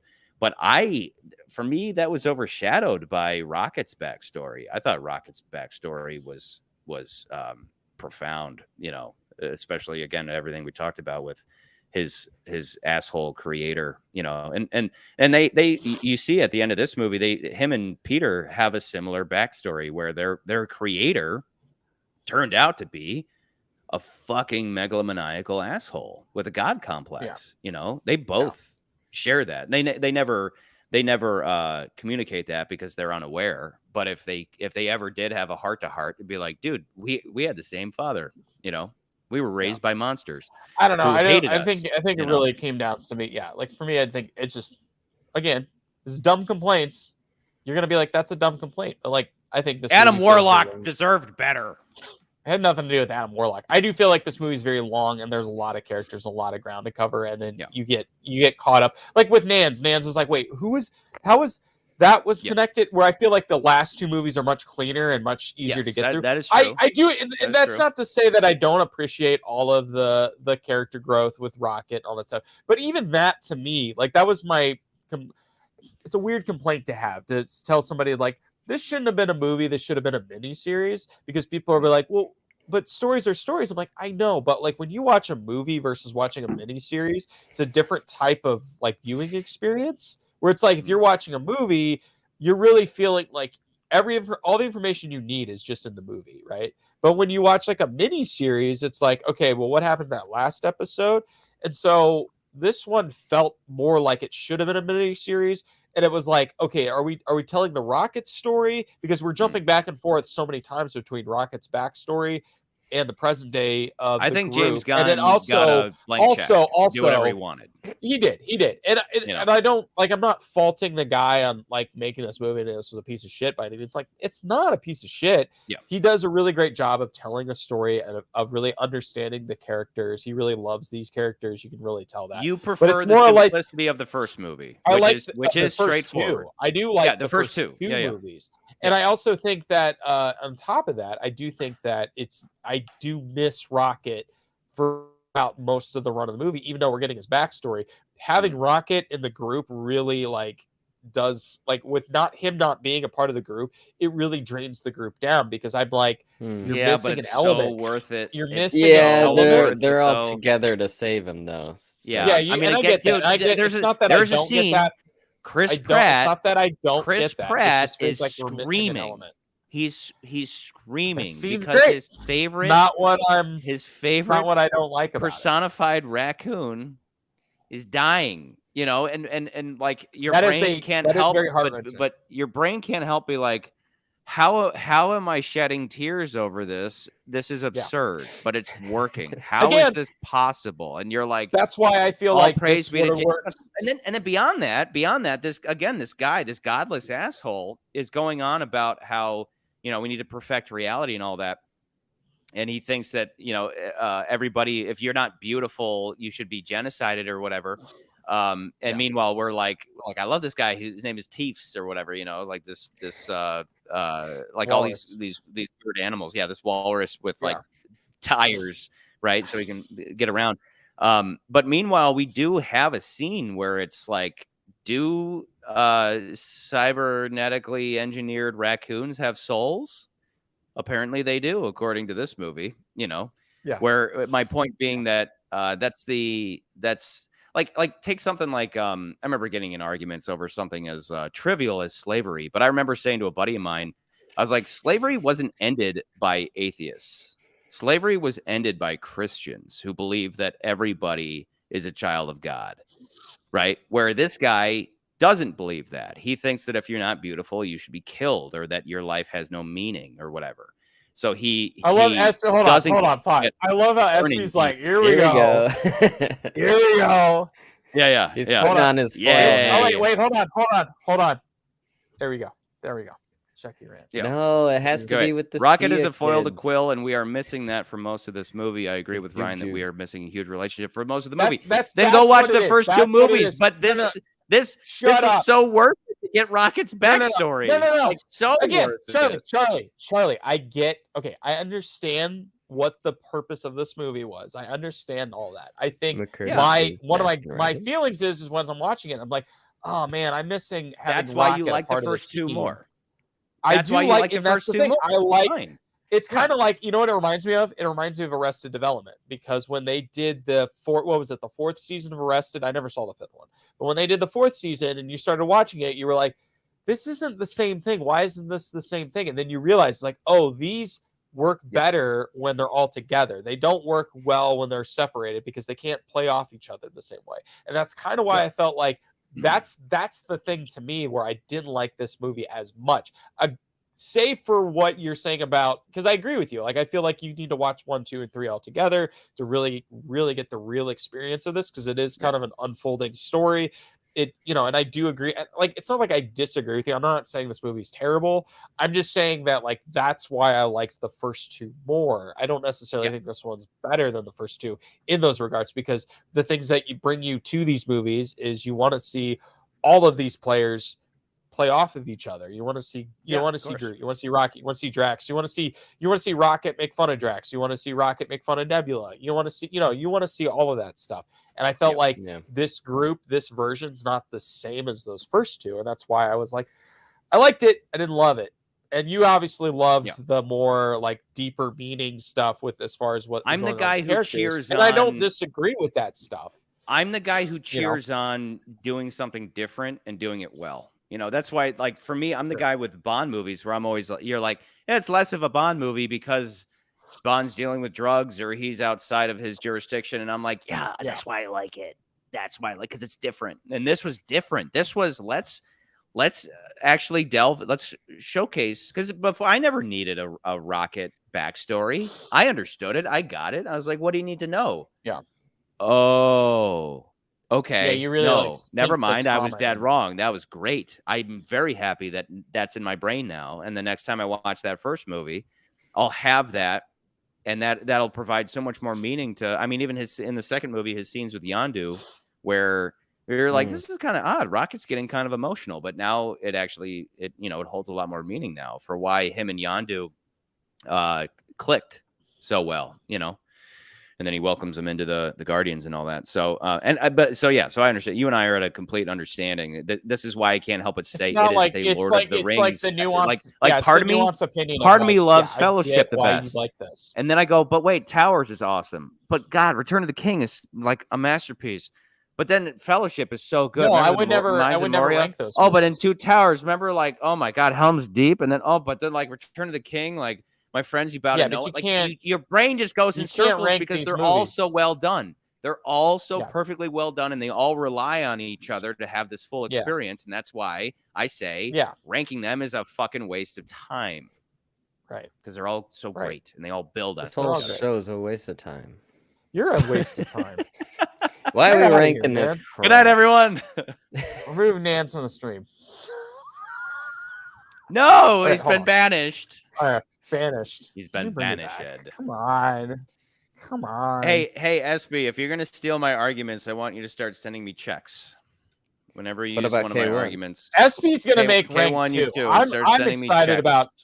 Charlie, did you not see this? He's gonna make Bitcoin. Our Bitcoin address is in every video description. When you use my arguments, I want 0.0000002 Bitcoin. Thank you very much, sirs. Wait. SB's gonna make a rank. Wait. Go back to that. Fellowship of the Ring, Return of the King, Two Towers. This motherfucker puts Two Towers at the bottom. And he said, "Fight me." Okay, I see. He knew they were fighting words. Okay. He's trying to. I'll meet you outside, K1. He's asking for it. Wait, K1, where do you live again? What's your address? I can't remember. Where do you live, K1? Where's your address? Where are you at? What city are you in? And then I'll just walk around downtown screaming K1. I have not seen all the SB's bringing out Lethal Weapon. Lethal Weapon 2, 1, 3, 4. I just watched it. K1's in South Dakota, dude. I was just there. We could have hung out. Had beers, and then beat the shit out of each other. Okay, Lethal Weapon 2, 1, 3, 4. Not bad. Focus. I always like the fourth one, though. I really like the fourth one. I would probably elevate the fourth one at least above focus. 3. But focus. All right, where are we? Are we finally ranking? Yeah, I guess we're gonna rank because I'm game for putting it above John Wick. I was coming in here. I was like, I thought you were gonna be like, oh, it's above Shazam. I'm like, yeah, I agree, it's definitely above Shazam. But it beats Creed 3. It's such a more enjoyable experience than Air at the least. Air is a quality movie, but such a great movie. You don't walk out of Air like, yeah. Air's just yay, Michael. Okay. I wanted to be just like Mike. Hey, we got Michael Jordan. Yay. Okay, everybody go home. It's like, okay, right. So matter of fact. Right. Michael made $1 billion. I will put it. I agree. Okay. That it's above number 3. John now, Wick, do you think it beats our snooty movies? No, I agree. It doesn't beat the snooty movies. Because those snooty movies are dripping in Where was my Nan's reacts? Where was my Nan's reacts? Hold on. Yeah, wait. Infinity Pool was good? I love that. Oh, yeah. Yeah. I mean, look at Nan's right now. Like, just. Oh, wait. Yeah. Let me go back to that. It's perfect. Spot on. Yeah. Love it. Wait, take a screenshot. Quick. Take it. Wait. Hang on. McCurdy, take a screenshot of Nan. Wait, go back. I got to look at his face real quick. Hold on. I can't take a screenshot. Charlie, you take the screenshot. I can't. Okay. You take the shot, right. Charlie. Take the hang shot. On. Now, hold that, Nans. Hold it. Now, look at the camera, though. Look at the camera. Look at the camera. Got it. I will text that to you now, McCurds. Yes. And then I'm going to put it in. There's going to be the little letter. Like, I have the live shit in there. But, keep that. Nan's reacts. It's cute. It was adorable. It's just black. It's adorable. Photoshop that out. Okay, I love- I yeah, I I love- think on a that's just shirt. when it comes down to it, this is just like a Wait. well-rounded I have one more movie. thing. I just thought was weird. And it, this is going to create another tangent, but like when they get to Counter Earth, right? I thought it was weird that they were not like, we need to save this planet, because they had like had a moment with the bat people like in that house, and then they were like, How could they have the saved the planet's whole blowing up. planet though? You're right. They're like, how are we You going to save know? the whole planet? But I'm like, they're the Guardians of the Galaxy, and they're not going to even attempt to rescue anybody or do anything. And I was like, I guess they don't give a shit because they're like too busy with Rocket the high evolution. mattered more And I guess you're right. But than I all was these like, damn, 80s I felt Dolph so bad. humanoids. I felt so Well, bad because for the there's it's all Dolph these planet. families. It's like these I straight felt up bad. I was like families of sad. creatures. Yeah, They just like they don't even shed a tear. They're just like, okay, well, let's go. Like I was Maybe like, that's why they picked well, like what the about- ugly family instead what about of the a sad cuter bat family that was living there? Like, what about them? Yeah, they had creepy Yeah. faces. well, that's I felt bad for yeah. Learn them. them So all. I think I'm just saying, I felt bad they for didn't Counter-Earth even families. show. They just showed them Shed a all tear. exploding. They didn't really show like families cowering together as they then all They didn't have to, explode like, into We oblivion. saw It was in the back you know of what I my mean? mind. Just like They Right, but could that's have like made the it same- much that's worse. like- That's like It the could have same been worse. argument someone would make for like Man of Steel. They're like, "Oh, we don't see anybody die." I'm like, yeah, but the implication's pretty much there. Like people were. it could have been dying in like the a streets. bomb scene in a I have a question. I have a touching question. World War II movie. The voice of the sea otter, was that Sarah Silverman? No. The sea otter. Who was it? Hold on, I can look that. I can look. I didn't. So I again, was hoping we would this see was the moving sea me otter on. with a gun. No, I didn't put everybody in there. But that was great. There are more. Though. Yeah, like there when were again. so, There were a lot of people in this movie, as far as cameos and people that have been in other James Gunn stuff. Like there were a lot of people, and I just, obviously I Yeah. was going to put the ones that most people were going to know. Hold on, give me a second. But so I'll look that McCurdy, up. you say I wish they would have milked that planet a little bit more, but then I will There's some- I will yeah, and again, counter. I counter That's me with again saying the death of I wish this was a series. Rocket's friends. The death of Rocket's friends. right. That held. Linda I mean, that was Cardellini. just like some. Oh, it was. Who's that? She was the dude, voice. She's the He wife plays- of. actually, she's the Hawkeye. wife of Hawkeye. So Yeah. that's cool. Oh, I my forgot about. God. So yeah, it was funny you said that because I remember you saying like, "Oh, well, like you can only play this character," but then obviously there's Well, you could be a exceptions, and, like, I voice. think she was, Yeah, you and I could be a forgot voice. she was in it. Yeah, I'm but saying, she was also in. She was in How I Met Your Mother. That's like she played, and then no, Okay. she was in Scooby Doo. Freaks and Geeks. She's Velma Dinkley in Scooby Doo. That's who she is. Yeah. But Alright. yeah, I mean, my point is that like Chris Pratt can't now play Captain America from Right. like that's what I'm saying. Like you In the pick your spot multiverse, and he then that's could. who you are on the multiverse. Well, In the who said multiverse- that? Somebody said something like they need to. I think it was Zach Casey. It was like they should bring back previous iterations from old Marvel movies. Like they should have Captain America meet Johnny Storm. Ooh, that'd be cool. Well, 'cause that he was played kind of what Johnny they were Storm or doing in. whatever. That's kind of like that was sort of the idea that they were trying to play with Multiverse of Madness when they had. I don't know if you saw that movie, this Doctor Strange sequel. When he goes to the multiverse, he goes to another version of Earth, and he runs into all these different iterations of different characters from the Marvel universe, including Xavier from the X-Men series, from the Fox X-Men series, is Patrick Stewart. Yeah. But you also run into like John Straczynski. I'm gonna have an aneurism just saying his name. Krasinski. Angerism. Aneurism. I'm gonna die. Anyway, he's playing. He plays Mr. Fantastic, and then you've got the guy Aaron. Oh crap, I forgot his name. He plays Black Bolt, but he was actually the same actor who played Black Bolt in the failed Inhuman series. So like they were bringing all these different versions of the characters in that movie, and it was sort of the same idea. It's like, what if there was there was even talks that people thought they were going to bring Tom Cruise, who was going to play another version of Iron Man in that movie. Obviously that didn't happen, but like there's always that idea. you know. Yeah, well, that's That- the thing. yeah, Like, they're- so if you're Tom Cruise, and they're no doubt they talk with all these big names all the time, and they're trying to figure Yeah. out how to plug them in because everybody wants to be a part of it, right? It's like if you're anybody, you have a part of it. So, how does that work, right? You contact Tom Cruise, and they're like, "We want you to have this cameo part," and he's like, "No, because I want something of significance." It's like, well, we can't. You're not going to play Captain America. How about this? Like, my question would be, how many times have they pitched to Tom Cruise and he said no? You know, as opposed to like Matt Damon, they pitched to Matt Damon like, you'll be a guy pretending to play be about Thor Loki. or whatever in a play about Loki. Yeah. So, and Matt Damon's like, that's hilarious. I'm I'll cool do with it. that. Let's do that.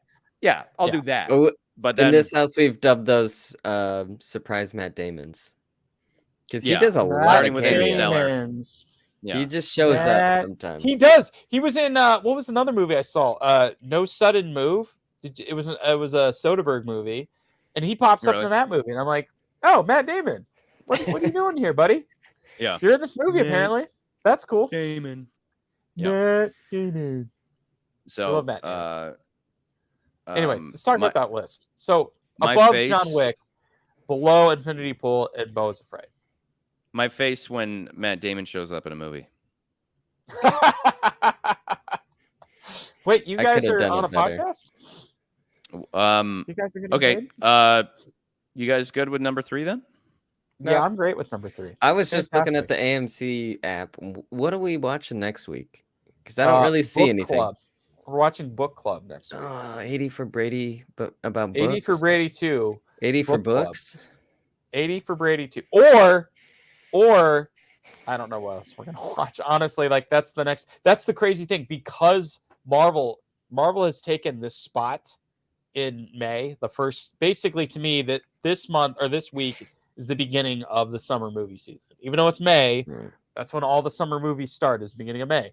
So Marvel has had this slot for, I don't know, over 10 years now. Like this. Oh, really? That's They when, just all that's come when out their movies right come now? out. Even if it's an X-Men movie or whatever, it comes out this week. That's what this week. What the heck So, is Knights of the Zodiac? Knights of the Zodiac I think that was like an Oh, is that the anime Sean in, like, Bean the one? 90s. I think Sean Bean is in that. I don't Sean know. Bain. And my Bain. girl's in that too. girl. Which one's that? Famke. If you, Xenia guys, Zargavna on the if- top. it's on the top. And then obviously Fast X. Xenia after Zargavna that. on the top. And Let me- then Little Let me pull up the Mermaid. list. Hold on, let me pull up the list. Yeah, well, okay. So While I you're think pulling instead up of the Little list, the Mermaid, 2023 ranked standings are Beau Is Afraid, Infinity Pool, Guardians of the Galaxy Volume 3, John Wick Chapter 4, Air Creed 3, Shazam 2, Dungeons and Dragons, Megan Missing, Scream 6, Mario Brothers, Ant-Man, Quantumania, Renfield, Evil Dead Rise, The Pope's Exorcist, Magic Mike's Last Dance, Knock at the Cabin, Playing Cocaine Bear. all right. Sweet. And we are like, I think we're like halfway. I think we are almost halfway through the year, right? Or are we not? Or no, we're not. We're not halfway through it. Nah, we'll have like 60 gotta wait. episodes We gotta- by the end. Okay, so I have listed Book Club, The Next Chapter, and Love Again as the movies for next week. But we could go back and do something we haven't done that we were going to do. We could Tetris? do the Tetris movie that we talked about. If we Okay, don't wanna do here's the Book Club. Are thing. you gonna My get, Apple like, the TV Apple Plus thing? expires in 2 days. I'm going to watch it tomorrow. Jessica watch kept it saying, "Are we gonna tomorrow." watch that? Because let's cancel our Yes. Apple thing. Yes, I'm going to watch it and If then you guys cancel wanna Apple do that- TV. Let's do it this week. Let's do it like tomorrow or Not Tuesday or Sunday. something. But I also think if Not we on a watch Sunday. like, Let's do it this I week. feel like this list won't be an actual sham if we're watching movies that we wouldn't normally watch, because I enjoyed 80 for Brady. It was a silly grandma movie, but I actually Shut thought up. it was Yeah. like, no, this is fine. I'll watch No. anything. This is a fine movie. I'll watch I'd watch anything. anything. If we do 80 for here's the thing, if we do a Tetris, I'm off this week. We could do Tetris in the middle of the week, and then All right, maybe we're doing do the book club. We're doing it. What We're else are you doing gonna watch? Because All right, everyone's gonna be what- watching Guardians 2 weeks in a row. what That's what's day gonna of the happen. That's week? why they put What day are we doing for Tetris? I Wednesday at this point. I don't care. I don't have the movie. I can't Sure. watch it. Someone else has Are to. you still painting your bathroom? No, I'm done with that. I got to do touch ups on it. But SB did mention Knights of the Zodiac. That's the other option, which is like it sounds I'd like do it's it going to be a too. really bad one, but that More the could also merrier. be fun. I'd More the rather merrier. give that a But shot. I'd than rather 80 watch for like a books. grandma. I'd rather watch a grandma movie, honestly. I'd rather get into some other stories that don't involve. I Nans, don't what wanna did watch I a say? war. Superhero stuff. What was the moral of this story, Nans? You have to go through suffering to become a better person, okay? You can't just hide al- behind really good movies I'm all the already a time. perfect person. I'm perfect. Like I said, like there's. I don't need to watch I'm every never damn. Like we gonna watched watch 80 4 horror Brady. movies. We watched 4 More what horror movies? movies in a row, and I got Yeah, we 4 did. horror movies. Horror movies. I still want to do Horror Nefarious. movies. Sure, wanna do but like I'm Nefarious. tired of them, and I'm just like I want to watch something I lighthearted and haven't. stupid. Where is that even playing? It's In someplace. Regal Cinemas worldwide. We might find out. So yeah, I knew this week was gonna be like week. The following week, the 19th, probably watching Fast X, right? And then Oh, absolutely. and then I I swapped mean, it. I was like, am regardless of this show. May 26th. Bryce. May 26th, though. Bryce. The last. I think all of these, I think I'm looking forward to Oppenheimer. That's probably the next one that I'm going to be jonesing for. But like Spider-Man Fast might be X. cool. Fast X. I'll give Indiana Jones a chance. It Fast. looks like this time they're actually trying. It doesn't know, look as I dumb want to as see. Christmas. So I really want to see Flash. That's the movie that I'm looking forward to. As That far as looks good. blockbusters, as far as a blockbuster movie, I'm looking forward to Flash, but I'm also looking forward to Barbie. I'm looking forward to Oppenheimer. Fast was the other one? X. I'm Fast. looking forward to, and then also Asteroid Yep. City, which is the Fast. weird arts, the Wes Anderson movie. I'm looking forward to that one as well. So Yep, yep. Ooh, I'm actually Yep, excited to yep. see Transformers: Rise of the Beasts. oh yeah, I don't want to see Transformers, but more That for looks like dope. a guilty pleasure. Same reasons I want to see Fast X is Transformers. Asteroid City. Okay. Yeah, And don't I know that one. agree with K1. I want to see Barbie and then go see Oppenheimer. It's going to be the biggest weekends in this summer because we're Jib, going to see two big movies. And I want to see Asteroid City. Any other notes on Volume 3 of The Guardians, fellas? No. Again, I don't really. Did it's you get still a through all good your movie. gripes with this movie, McCurdy? Let me double check. So let me double check, make sure I said everything I wanted to say. I'm What ready about- to toast. for I me, actually it's, saved you know, some today. Oh, nice. Yeah, I got a little nice- swill. I'm ready to. Yeah, the other chug thing was down like I here. did say this. I did The say this, and smell. again, I'm chalking this up. I'm chalking a lot of my arguments up to I wish this was a series rather than a film because of how much stuff there is in this movies, and I wish There's a lot I could going have on. savored so much more of it. And I think Mm. that was also like I wasn't necessarily on 100% on board with the jumping back between Rocket's past story and then the present day. And I know what you're going to say. You're going to say, but that stuff's great, and it is. You're not wrong. Like the Rocket stuff, the past stuff's great. I just feel it feels weird when you're jumping back and forth so much, where it's like we're jumping back to a story that the other characters aren't even a part of. And it felt more like a TV show than it did a movie at that point, where I was like, this feels like something out of Game of Thrones. It doesn't feel like something in a movie necessarily. That was just it's just that's a nitpick. That's a nitpick. But again, that's why I felt like I wish this was a series or like a mini series rather than a straight up movie. Not asking for 2 movies, a mini series that is the Guardians finale. Like maybe they're like, maybe okay, its like a own longer thing cut that of this. sets up. Disney Plus does its own thing that is the backstory Yeah. of Rocket, and then when the Volume 3 comes around, you Sure. have his backstory, but then you have Rocket there to And that might have not have worked James well. Gunn fun done with TV. everybody. Yes, because that's what Peacemaker was, and that's also why I felt this way. Is Ah, because okay. So Peacemaker. he could So pull what it off. happened was he did the Suicide Squad, but then the pandemic happened, and he was just bored, and he was like, "Oh, I want to write a whole series around Peacemaker, which was a character in that movie." So he did. He wrote an entire, I think it's like 10-episode series, which is fantastic, or 8 episodes of this one character, and then he also pulled some other characters in it, and it's a fun little like one-off series that you can watch, and it takes place in the DC universe, but it feels like it's also its own thing at the same time, and that's kind of what he did. And that's why after watching Peacemaker and this being the next thing he's made, it feels like he took a lot of notes, and I don't know if he wrote the script, I don't know which script came first, whatever, but it felt like watching Peacemaker as well as like Okay. this being a movie. It didn't feel like a movie. So anyway, that's On my that that's note- my nitpick. That's my nitpick. On that note, let's honor the man, All right, the real star of To- this series. the real Pratt. star. Hold on, let me get to it. Bradley Cooper. It's a me. Here we go. Because he's Going on to to- bigger and better things. That's why I posted this. This is the crazy part. Because this is his exit out of Marvel, basically. Because of what happened of him getting fired, because that happened, he was like, Wait, okay, I'm you gonna get like guys- Warner Brothers. Warner Brothers picks him up. They're like, hey, what do you want to do? He's like, I'll do the Suicide Squad. He writes the Suicide Squad. Box office wise, it's not a huge hit, but again, it's like after the pandemic. And it had its own baggage because of its prior property, but it's still a great movie. You should check it out. Charlie, go check it out. If you like Guardians, you're gonna like the Suicide Squad. It's a lot of the I know same I will. kind of- It's good. yeah, It's good. you'll like it. It's not a lot me. of the I'm not same sitting here kind of saying things. it's going to be bad. I'm sitting here saying And I'm going sure I'm back going to love it, to- but the first one Going fucked back that to- up so bad Right. that I'm just SB, like he can't hesitant make to DC jump back in anymore. again. Right. So, but on top of that, imagine someone who writes these types of characters, these types of stories, and they're like, hey, do you want to rewrite DC? Do you want to just make your own DC? Do you want to just start from scratch? And he's like, Yeah, save us. I'm going to do that.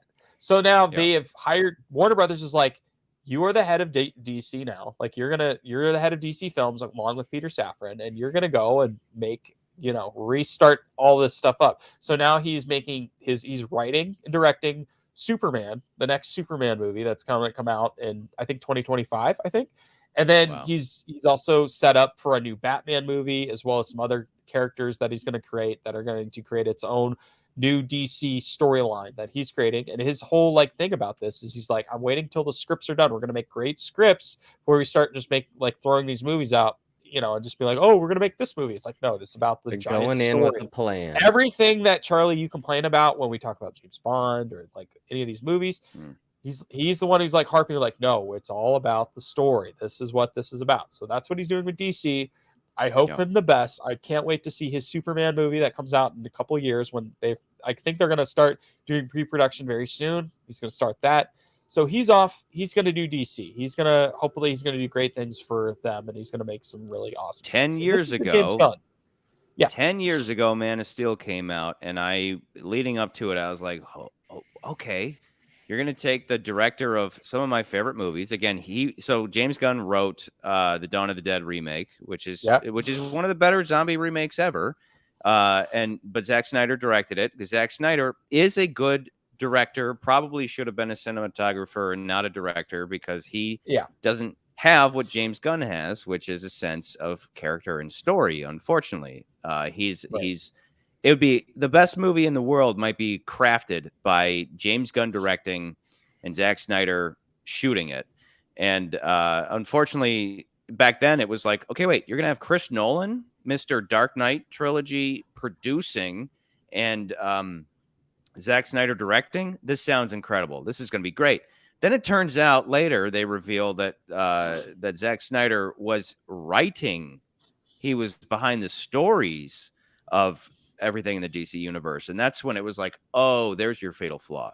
So now to kind of bring in James Gunn as your Jon Favreau figure to jumpstart your new DC universe, I really do hope that they do just wipe the slate clean rather than well, no, the previous movies are still part of it. No.